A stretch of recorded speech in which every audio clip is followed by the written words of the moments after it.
पर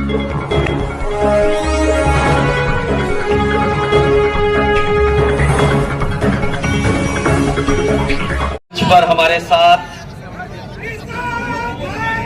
समाजवादी पार्टी के हमारे प्रदेश के अध्यक्ष, समाजवादी पार्टी से विधायक आदरणीय अबू आसिम आजमी साहब, और जिनके बुलाने पर हम सब लोग यहाँ मौजूद हैं, जिन्होंने लगातार जनता के बीच में रहकर, आप लोगों के बीच में रह करके समाजवादी पार्टी का न केवल झंडा उठाया है, बल्कि मैं देख रहा हूं मेरे मन से लेकर के आखिरी तक, जहां तक मैदान दिखाई दे रहा है मुझे, सभी लाल टोपी पहना करके समाजवादी पार्टी में जोड़ने के लिए, और यहां से समाजवादी पार्टी के प्रत्याशी नौजवान साथी इरशाद भाई जागीरदार जी का मैं बहुत बहुत धन्यवाद और आभार प्रकट करना चाहता हूं। हमारी पार्टी के विधायक रईस शेख साहब, समाजवादी पार्टी से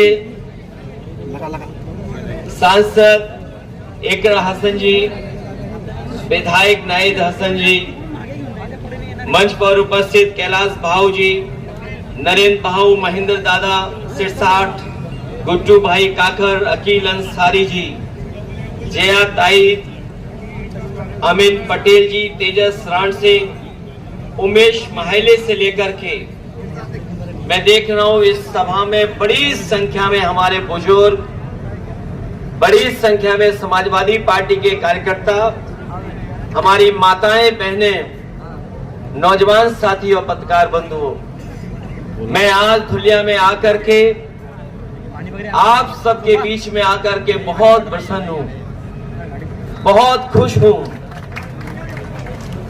मैं सोचता था कि लखनऊ से जाकर के जब मैं धुलिया में जाऊंगा कि लोग मुझे पहचानेंगे कि नहीं पहचानेंगे, लोग हम लोगों को सुनने आएंगे कि नहीं आएंगे, लेकिन मैं अपने पार्टी के प्रदेश के अध्यक्ष अबू आसिम आजमी जी को और इरशाद भाई जागीरदार को बहुत बहुत धन्यवाद और आभार प्रकट करूंगा।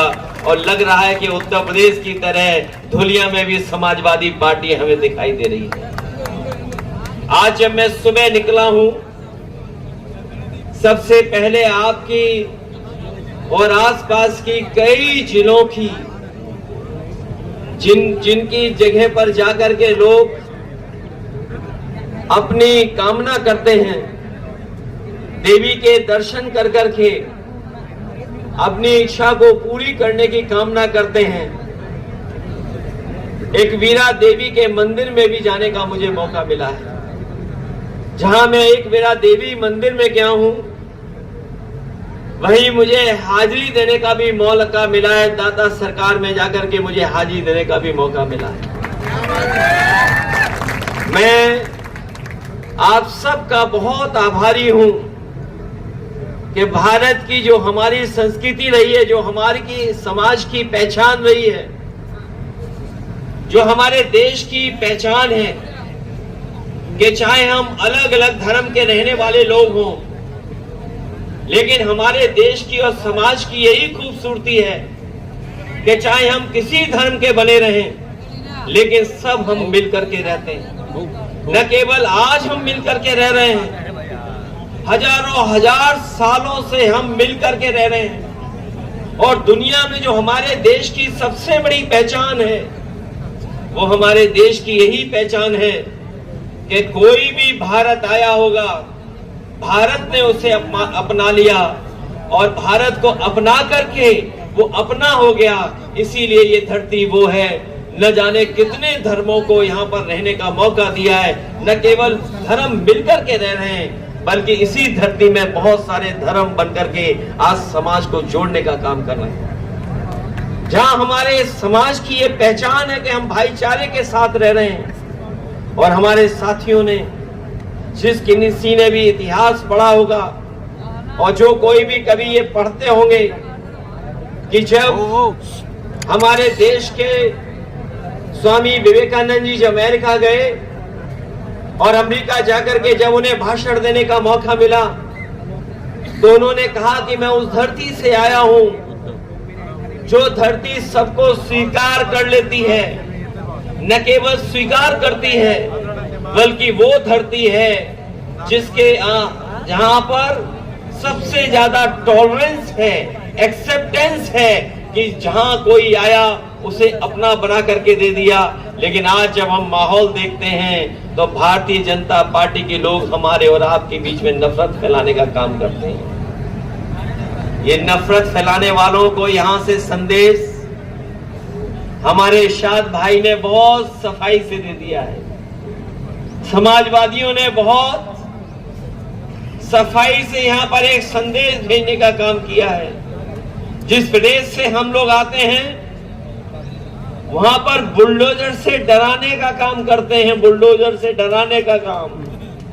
लेकिन इस बार इरशाद भाई ने बुलडोजर से ही हम लोगों पर फूल बरसाने का काम किया। मैं इरशाद भाई का बहुत बहुत धन्यवाद देना चाहता हूं।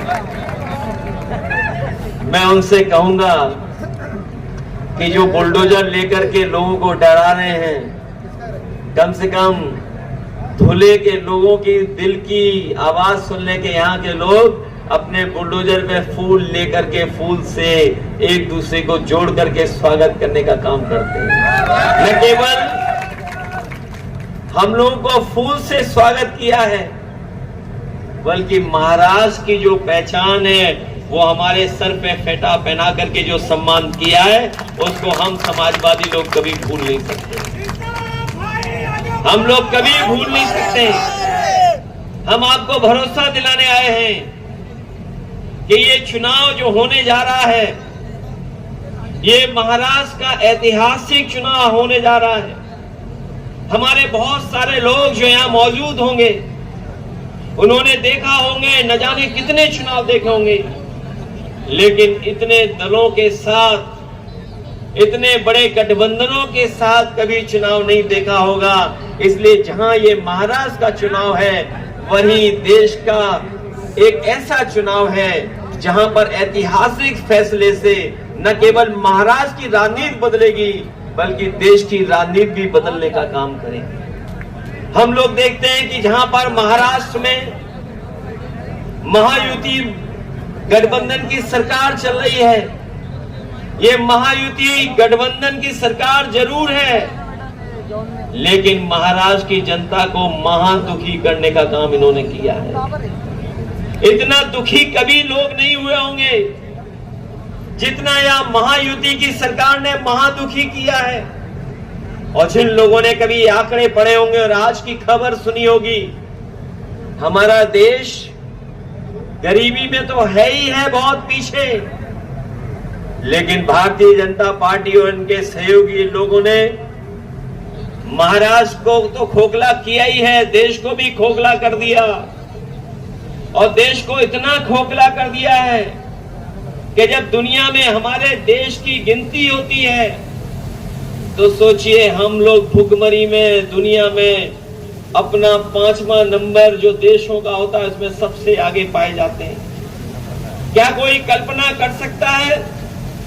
भारतीय जनता पार्टी ने तो सपना ये दिखाया था कि दुनिया की सबसे बड़ी अर्थव्यवस्था बन जाएगी हमारा भारत, लेकिन जब आज सूची निकल रही है तो हमारा देश जो भुखमरी के आंकड़े आए हैं, जो भुखमरी में सबसे ज्यादा भुखमरी के देश हैं, उन 5 देशों में सबसे ज्यादा ऊपर अगर कोई देश दिखाई दे रहा है तो भारत दिखाई दे रहा है। और मेरे अगर आंकड़े गलत नहीं हैं तो पड़ोसी देश जो हमारे हैं वो हमसे अच्छा काम कर रहे हैं, वहां भुखमरी नहीं है, लेकिन हमारे देश में भुखमरी उन देशों से ज्यादा भी दिखाई दे रही है। जहां महाराष्ट्र को खोखला किया है वहीं पिछले लोकसभा के चुनाव के बाद ये भारतीय जनता पार्टी के इस गठबंधन के लोग हार की हताशा में हैं। हार की हताशा इतनी है कि इन्होंने पैसे का बंदर बांट किया है, धन संपत्ति का बंदर बांट किया है। अभी तक तो इस सड़कों पे बंदरबाट किया था, सड़कों को लेकर के विकास की सड़कें जो बननी थी वहां बंदरबाट हुआ। वही हमें देखने को मिली वो तस्वीर जहां पर हमारे छत्रपति शिवाजी महाराज, उनकी जो प्रतिमा थी जो नई लगी थी वो भी टूट गई। इसलिए ये जो हमारे छत्रपति महाराज जी की प्रतिमा पे जो घपला घोटाला करने वाले लोग हैं, उनको भी महाराष्ट्र की जनता इस बार छोड़ने वाली नहीं है, क्योंकि महाराष्ट्र का सम्मान को बचाने का भी चुनाव है। ये महाराष्ट्र के लोगों का अपना चुनाव है। जिन लोगों ने प्रतिमा लगा करके भ्रष्टाचार किया हो, पैसे में बंदरबाट की हो, उनके खिलाफ भी यहाँ की जनता दिखाई देगी। और यहाँ तो सब लोग जानते हैं, ये जो महाराष्ट्र की महायुति सरकार चल रही है, ये जनता की चुनी हुई सरकार नहीं है। इस सरकार को इन्होंने हथियाने का काम किया है। क्या बताओ, आपको नहीं पता कि सरकार तो चुनी गई थी किसी और की। न केवल सरकार गिराई, पार्टी तोड़ी और ऐसा धंधा किया है कि पूरी की पूरी सरकार भी हत्या ली। क्या ये महाराष्ट्र की जनता कभी स्वीकार कर सकती है? अब इस बार चुनाव आने वाला है और चुनाव में मुझे पूरा भरोसा है कि महाराष्ट्र की जनता इस बार महायुति गठबंधन को हरा करके अपने सम्मान को बचाने का काम महाराष्ट्र की जनता करेगी। ये लोग जो सत्ता में बैठे लोग हैं, इन्हें महाराष्ट्र को इतना पीछे छोड़ दिया है कि जो महाराष्ट्र लोगों को नौकरी और रोजगार देता था, महाराष्ट्र में लोग इसलिए आते थे कि यहां नौकरी और रोजगार मिल जाएगा, लेकिन दिल्ली और महाराष्ट्र की सरकार ने यहां के कारखाने और उद्योग को चौपट कर दिया है। लोगों के हाथ में न नौकरी है न रोजगार है।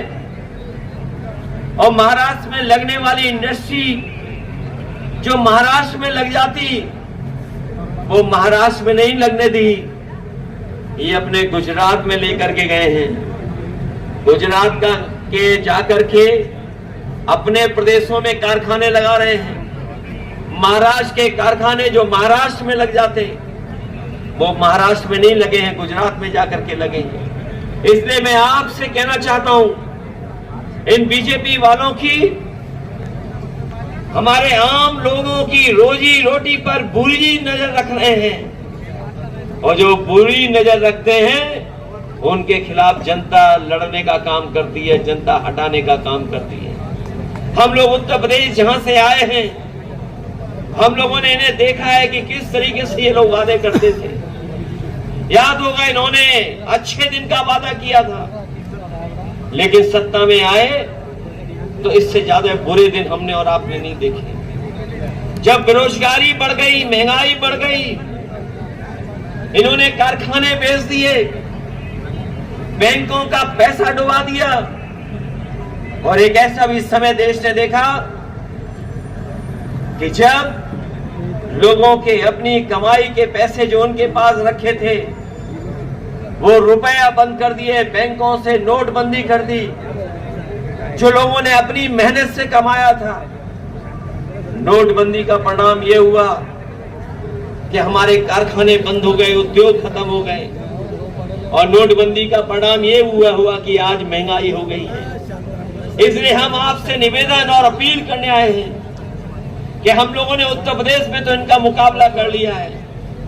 ये बड़े बड़े सपने दिखा रहे थे उत्तर प्रदेश में कि उत्तर प्रदेश को बदल देंगे, उत्तर प्रदेश की अर्थव्यवस्था ऊंचाई तक पहुंचा देंगे। वहां की जनता समझ गई, वहां का किसान समझ गया। उन्होंने भारतीय जनता पार्टी को हराने का काम किया है।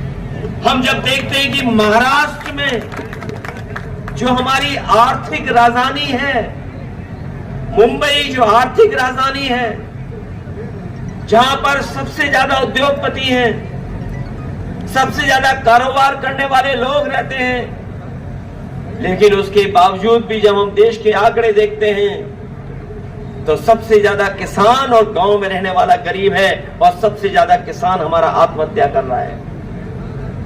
एक अर्थव्यवस्था या ऐसी व्यवस्था जहां पर ये कहते हो कि हम खुशहाल बना देंगे, लेकिन हमारे किसान के हाथ में कुछ नहीं आ रहा है और किसान के जीवन को बदलने के लिए इनके पास पैसा नहीं है। इनके पास जो कुछ पैसा है वो बड़े बड़े उद्योगपतियों की मदद करने के लिए है। अगर वही पैसा जिससे उद्योगपतियों की मदद कर रहे हैं, अगर उसी पैसे से किसान की मदद होती तो हमारा किसान आत्महत्या नहीं करता, हमारे नौजवान के हाथ में रोजगार होता, नौकरी होती और हमारी माताएं बहनें भी अपना घर परिवार अच्छी तरह चला सकती। ये रोजगार नहीं दे पाए हैं, नौकरी नहीं दे पाए, ये चुनाव आ गया तो माताओं बहनों के अकाउंट में पैसा पहुंचाना शुरू कर दिया। अगर सबसे पहले किसी ने देश में अपनी माताओं बहनों के अकाउंट में पैसा पहुंचाने का काम किया था तो समाजवादी लोगों ने पहुंचाने का काम किया था।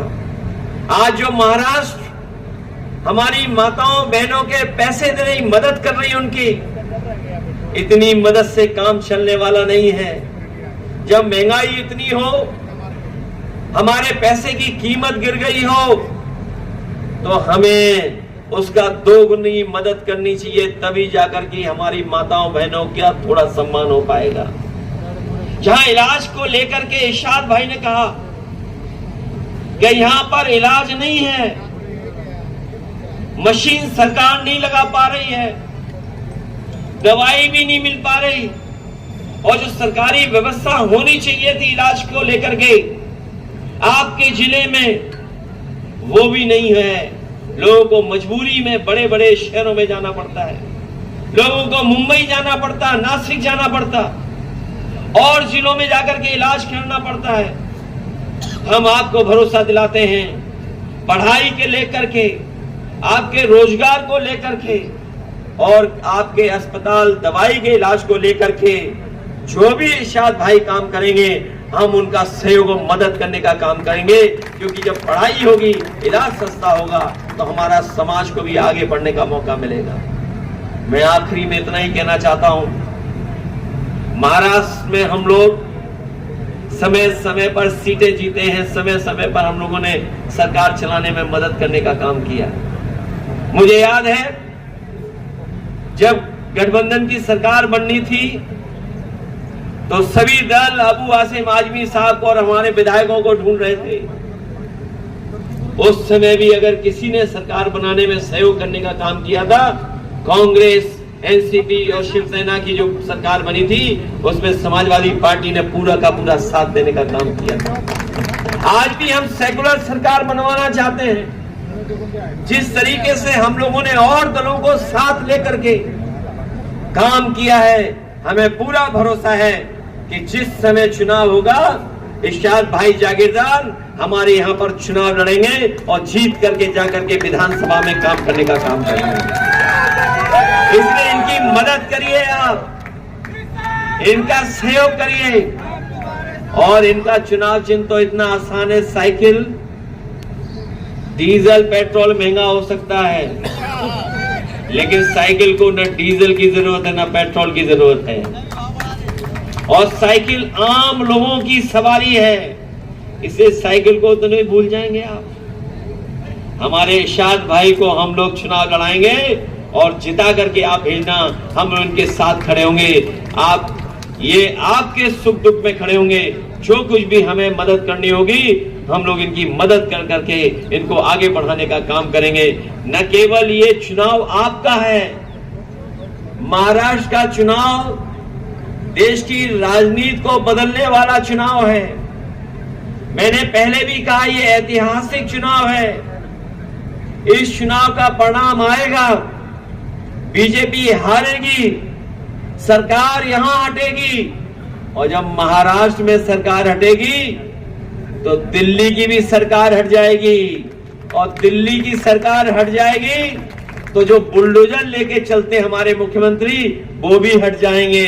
इसलिए महाराष्ट्र का चुनाव हराइए और उत्तर प्रदेश का भी सरकार बदलने का काम करेगी। ये बात तो आप समझ रहे होंगे, क्योंकि दिल्ली की सरकार चलने वाली सरकार नहीं है, वो सरकार गिरने वाली सरकार है। और ये सरकार जो बनी है, वो हत्या के सरकार बनाई है। और ये जमीन तो उन लोगों की है जिन्होंने समय समय पर सामाजिक लड़ाई लड़ने का काम किया है। बाबा साहब भीमराव अंबेडकर जी की कर्मस्थली है। ये हमारे सामाजिक न्याय के तमाम पुरोधा, चाहे ज्योतिबा फूले जी हों, साहू जी महाराज हों, से लेकर के समय समय पर यहां पर सामाजिक सद्भावना, सामाजिक न्याय की आवाज उठी है। जो लोग संविधान बदलना चाहते हैं वो ये याद रखें कि महाराष्ट्र और महाराष्ट्र की धरती बाबा साहब भीमराव अंबेडकर जी की कर्म भूमि रही है। जो लोग संविधान बदलेंगे उनको बदलने का काम यहाँ की जनता करेगी। ये संविधान जो बदलने निकले हैं उनको संविधान बदलने नहीं दिया जाएगा। मैं आपसे कहना चाहता हूं कि जो उत्साह और जोश, जो समर्थन हमें दिखाई दे रहा है, हमें पूरा भरोसा है कि यहां से इरशाद भाई जागीरदार बहुत अच्छा जीत करके जाएंगे। आज के समय पर पढ़े लिखे लोग राजनीति में कम आते हैं। इरशाद भाई जागीरदार पढ़े लिखे भी हैं। पढ़े लिखे होने के साथ साथ दुनिया के दूसरे देश भी देखे हैं। वो देश जो हमारे देश से बहुत आगे हैं, और सबसे बड़ी बात ये कम उम्र के हैं। और जो कम उम्र का होता है वो लंबे दिनों तक आपकी सेवा कर सकेगा, आपके लंबे समय तक आपके साथ रह सकेगा। इसलिए एक पढ़े लिखे, एक दुनिया को समझने वाले नौजवान, उसकी मदद करना, इसीलिए हम लोग आए हैं। आज तो चुनाव जब शुरू हुआ तब आए हैं, और बीच में भी हम लोग को मौका मिलेगा तो आपके बीच में आकर के इरशाद भाई जागीरदार के लिए हम आपसे समर्थन और सहयोग मांगने आएंगे। मुझे पूरा भरोसा है इनको जिता करके आप विधानसभा में पहुंचा देना, हम इनका पूरा सहयोग और समर्थन करेंगे। बहुत बहुत बधाई इस ऐतिहासिक कार्यक्रम के लिए। ये जो सम्मान देने का काम किया है, मैं उसके लिए आपका बहुत बहुत आभारी हूँ। ये ऐसी यादगार सभा हुई है जो हम लोगों को जीत की तरफ ले जाएगी। बहुत बहुत धन्यवाद, बहुत बहुत बधाई आप।